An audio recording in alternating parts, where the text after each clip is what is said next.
चलिए आगे बढ़ते हैं और बात करेंगे कि क्या वर्ल्ड वॉर 3 की संभावना बन रही है। दरअसल साल 2026 की शुरुआत के 9 दिन में ही दुनिया टेंशन में है। ऐसा लग रहा है कि साल 2026 में तीसरा वर्ल्ड वॉर होना तय है। ये बातें हम ऐसे ही नहीं कह रहे, यानी कि हवा हवाई नहीं कर रहे हैं। दरअसल वर्ल्ड वॉर होने के पूरे 6 संकेत भी मिल रहे हैं।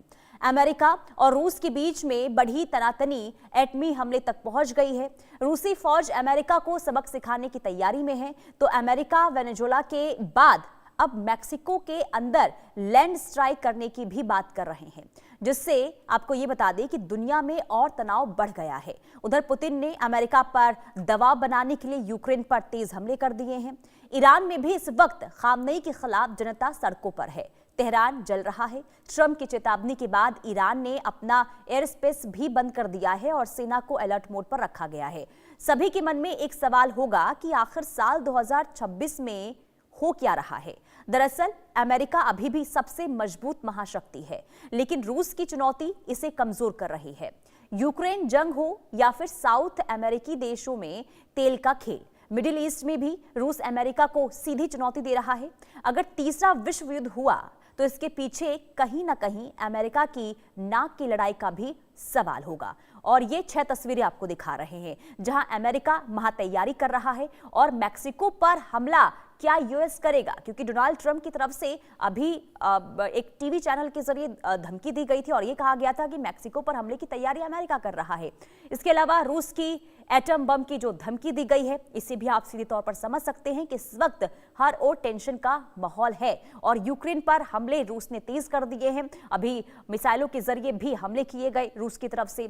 इसके अलावा तेहरान में जो स्थिति बनी हुई है वो सभी देख रहे हैं। 12 दिनों से जो हालात वहां पर बने हुए हैं, प्रदर्शनकारी लगातार सड़कों पर उतरे हुए हैं, वहां पर स्थिति बहुत ज्यादा खराब नजर आ रही है। इसके अलावा ईरान ने इसके बाद एयर स्पेस बंद कर दिए हैं। ऐसे में सवाल ये कि 2026 में जो तनाव की स्थिति अलग अलग देशों के बीच देखने को मिल रही है, कि क्या ये संकेत हैं वर्ल्ड वॉर 3 के। ये 6 सबूत हम आपको दिखा रहे हैं कि आखिर ऐसा क्यों कहा जा रहा है, क्योंकि हर ओर इस वक्त टेंशन का माहौल देखने को मिल रहा है।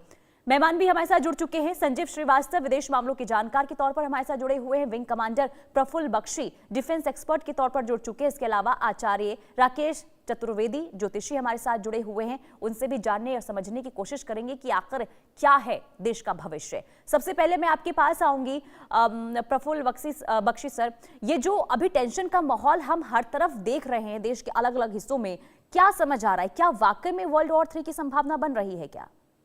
देखिए Punita ji, thank you very much for having me on the show.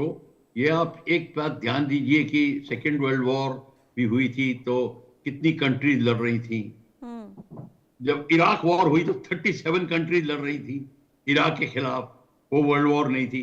This is world at war, not world war.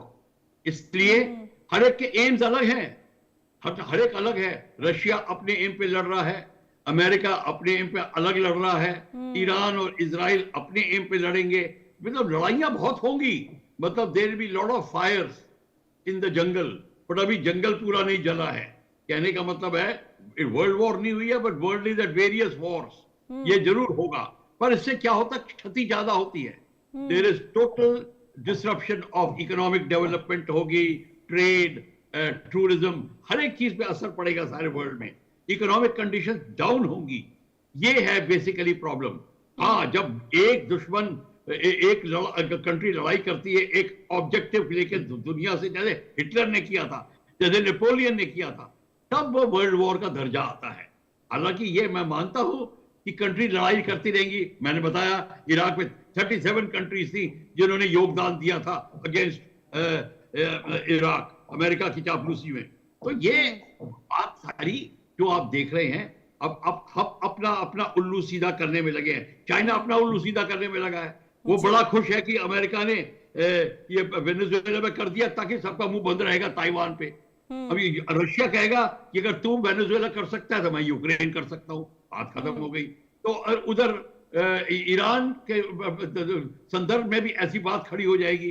अब देखना है कि ये जो लॉ एंड ऑर्डर, जो वर्ल्ड ऑर्डर है, इस पे असर आया है, क्योंकि यूनाइटेड नेशंस एक totally non functional international body बन गई है। जी। अब कोई उसकी परवाह नहीं करता।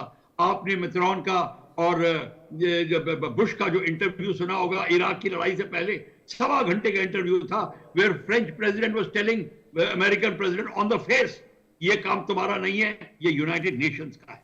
United Nations must be coming and solving these problems. क्योंकि हमने यूनाइटेड नेशंस को महत्वता नहीं देते, क्योंकि United nation is a political body. सब अपना पॉलिटिकल उल्लू सीधा करने के लिए यूनाइटेड नेशंस को पैसा देते थे ताकि उनकी आवाज चलती रहे, और वो भी फैशन चला जा रहा है, धीरे धीरे लग रहा है खत्म हो रहा है। तो ये इस समय जो आप देख रही हैं वो बिल्कुल ठीक देख रहे हैं कि अमेरिका मैक्सिको के ऊपर भी वेनेजुएला पे प्रेशर डाल रहा है, मैक्सिको प्रेशर डाल रहा है, अपनी दादागिरी करेगा। यूक्रेन, रशिया अपना करेगा यूक्रेन में, और जहां भी हो सके नेटो कंट्रीज टूट रही हैं, अमेरिका के खिलाफ हो रही हैं। ये सारा का सारा जो है एक किस्म से total disruption of world order. Sir, मैं आपसे आगे समझूंगी कि आखिर अमेरिका चाहता क्या है, क्योंकि अलग अलग देशों को, रूस को जिस तरीके से धमकी दी गई, इसके